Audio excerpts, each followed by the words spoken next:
இன்றைக்கு மக்களை ஏமாற்றிக் கொண்டிருக்கிற ஒன்னே ஒண்ணு. இன்னைக்கு ஸ்டாலின் என்ன சொல்றாரு? எல்லா டிவியும் திறந்தா போதும், வாட்ஸ்அப்ல யூடியூப் திறந்தா போதும்.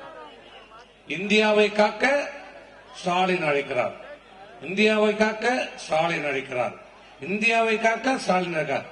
இந்த தமிழ்நாட்டை காப்பாற்றுக்க துப்பில்ல, வக்கில்ல, நிர்வாக திறன் இல்ல.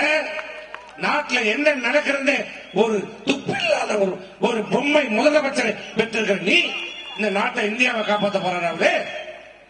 தமிழ்நாட்டில் என்ன நடக்குதுன்னே தெரியாத ஒரு முதலமைச்சர் இந்தியாவை காப்பாற்ற.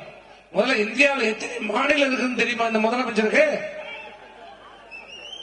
அப்பன்னு கேட்ட புள்ள. இன்னைக்கு என்ன மாசம்? ஏப்ரல் 19 தேர்தல். அது சொல்லுது அறவேக்காடு. ஜூன் 19 தேர்தல். அப்ப எப்படியா அப்படிதான் புள்ள. சொரம் ஒண்ணு போட்ட வேற என்ன முளைக்கும்? அப்படிதான் முளைக்கும். அப்படிதான் மக்களை ஏமாற்றிக் கொண்டிருக்கிறது. தயவு செய்து வருகின்ற நிர்வாகிகள் புரிந்து கொள்ளுங்க.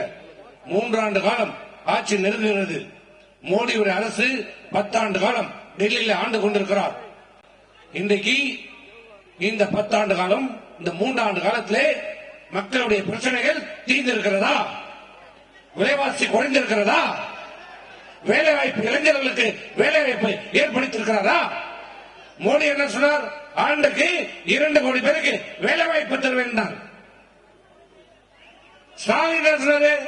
ஆண்டுக்கு 2 லட்சம் பேருக்கு வேலைவாய்ப்பு தருவேன். கொடுத்துட்டாரா? மோடி என்ன சொன்னார்? நான் வெற்றி பெற்றான் அனைவரும் வங்கி கணக்கிலே 15 லட்சம் ரூபாய் போடுவார். 15 ரூபாய் போட்டிருக்காரா? இன்னைக்கு தேர்தல் வந்தவுடனே கேஸ் குறைக்கிறார். 380 கேஸை 1500 உயர்த்தது யாரு? யாரு? இன்னைக்கு தேர்தல் வந்தவுடனே 200 ரூபாய் குறைக்கிறார். தேர்தல் முடிஞ்சவுடனே 5000 ரூபாய் கேஸ். ஆகவே தயவு செய்து இங்கு வருகை தந்திருக்கின்ற நிர்வாகிகள், நீங்கள் அனைவரும் தேர்தல் நேரத்திலே உங்கள் பகுதியில் இருந்து தேர்தல் பணியாற்றுங்கள்.